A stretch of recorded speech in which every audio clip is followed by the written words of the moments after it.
Mga tay, this is Natalia's Golden Creator, YouTube 9. So mga tay, niluluto ko ng carbonara.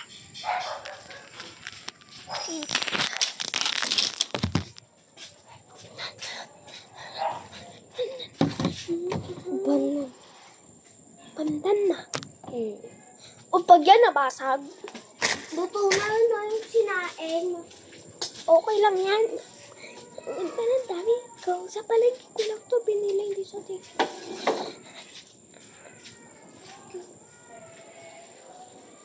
Wait lang. So, nilagyan ko na siya ng water. Wait. Okay, halo ito. Mag-like, mag-share, Haluin ko, at tita. mag-subscribe. Maraming salamat po sa inyong lahat. Okay, ma. Eh,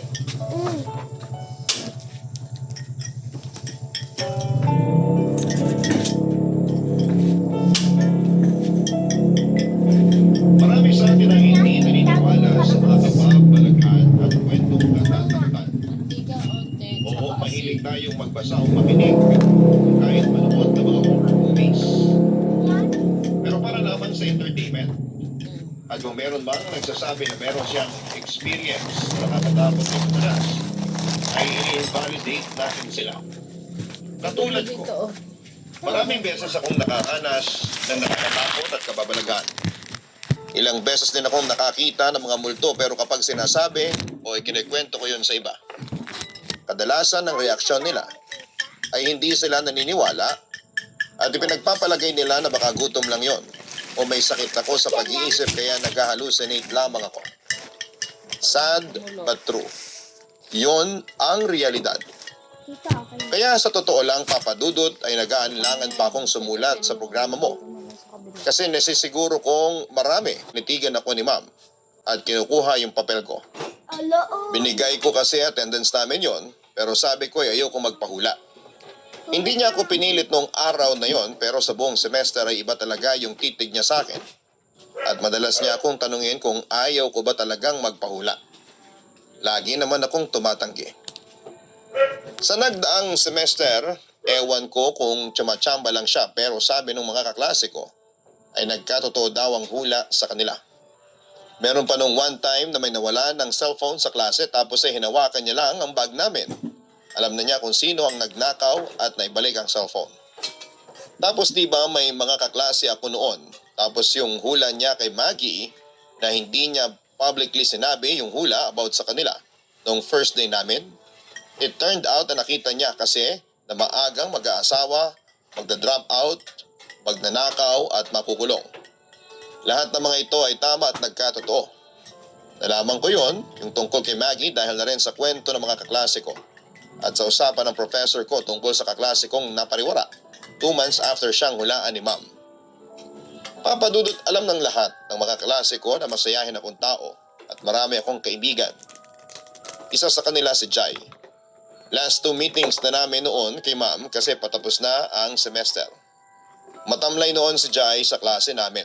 At dahil kaibigan ko siya, alam ko kung bakit kaya nung break time namin ay kinomfort namin siya.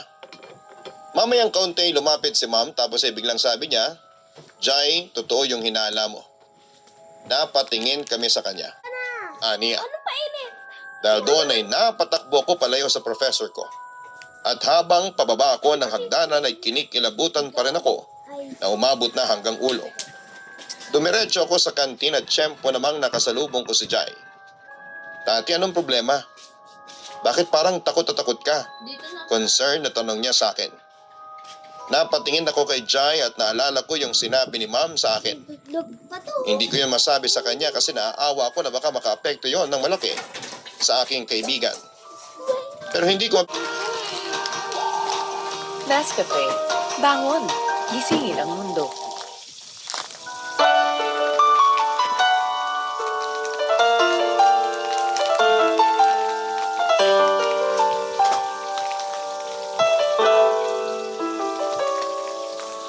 Ang buhay ay mahiwaga, laging may lungkot at saya. sa Papa Dudut Stories. Laging may karamay ka.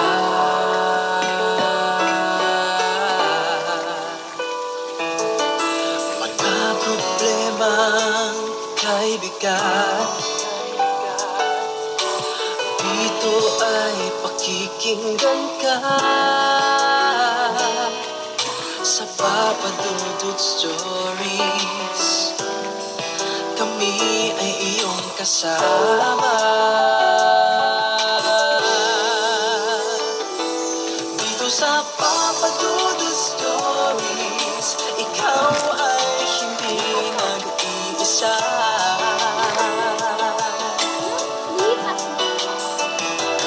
Dito sa Papa Dudut Stories, may nagmamahal sa'yo. Papa Dudut Stories, Papa Dudut Stories,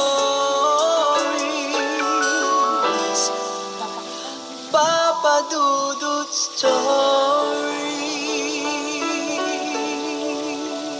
Pakita mo kay tita. Hello mga ka-online, ako po ang inyong si Papa Dudut. Huwag kalimutan na mag-like, mag-share at mag-subscribe. Pindutin ang notification bell para mas maraming video ang mapanood ninyo. Maraming salamat po sa inyong walang sawang pagtitiwala.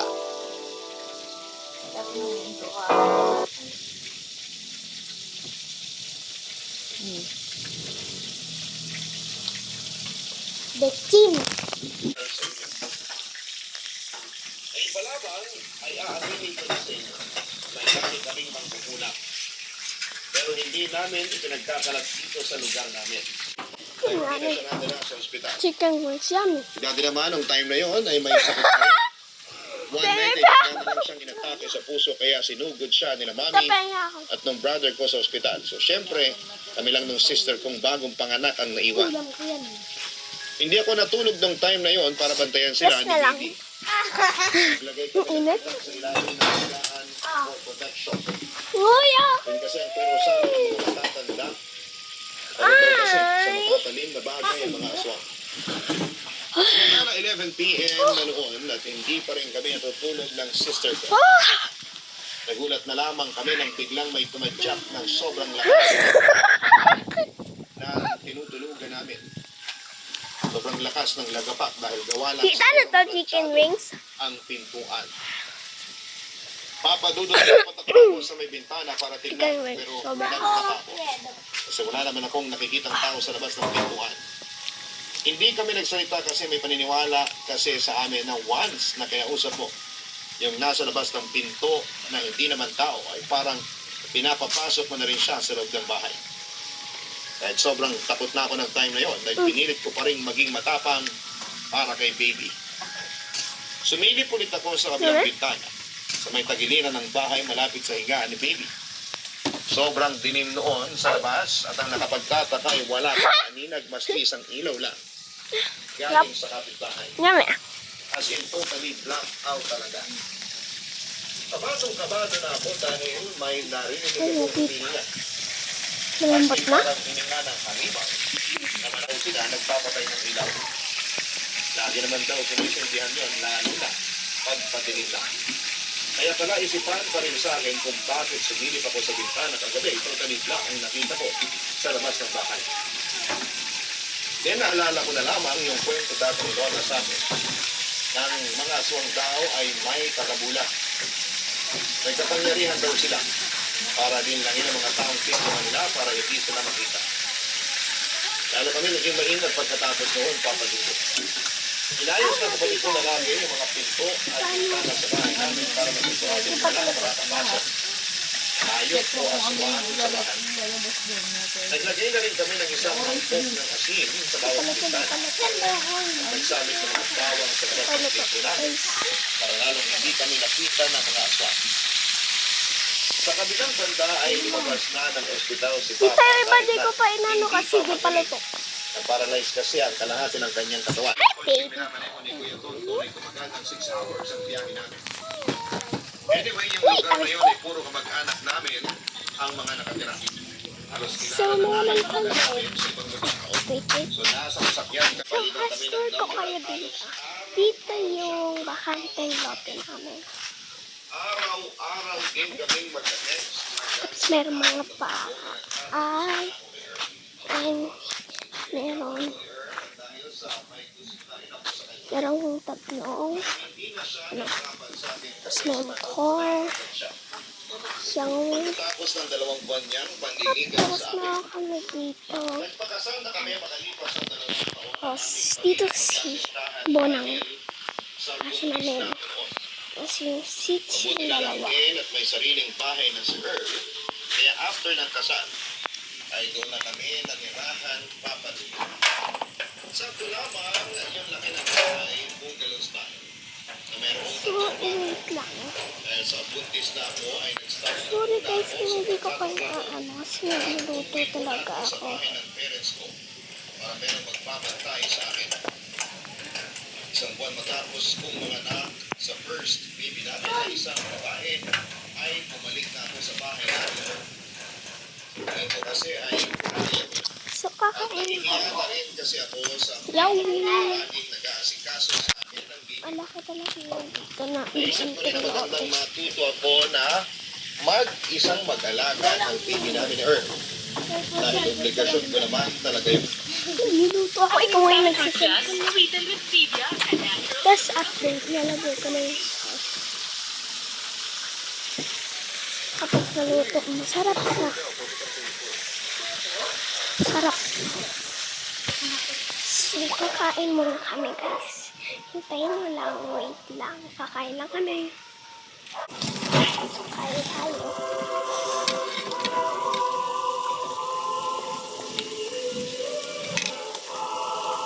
Kamay pala.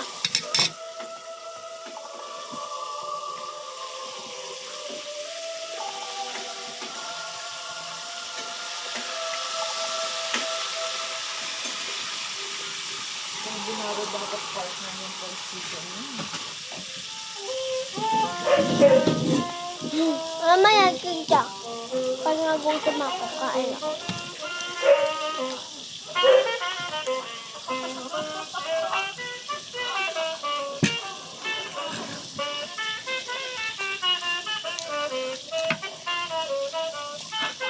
Ganyan!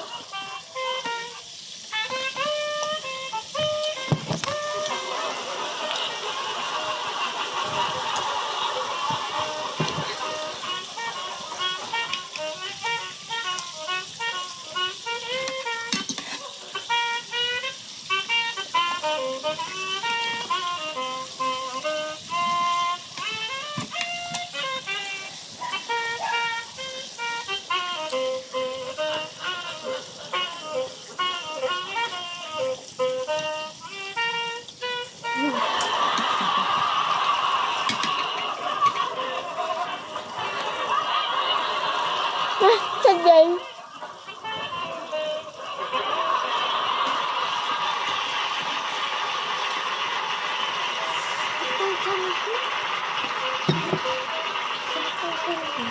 Bakit? Ulam. Nasisiyan ka? Ako nga, tita, pinilit ko lang kagabi. Bahag yung siyang ko. Lang. Meron ka ba? Nasisiyan ka?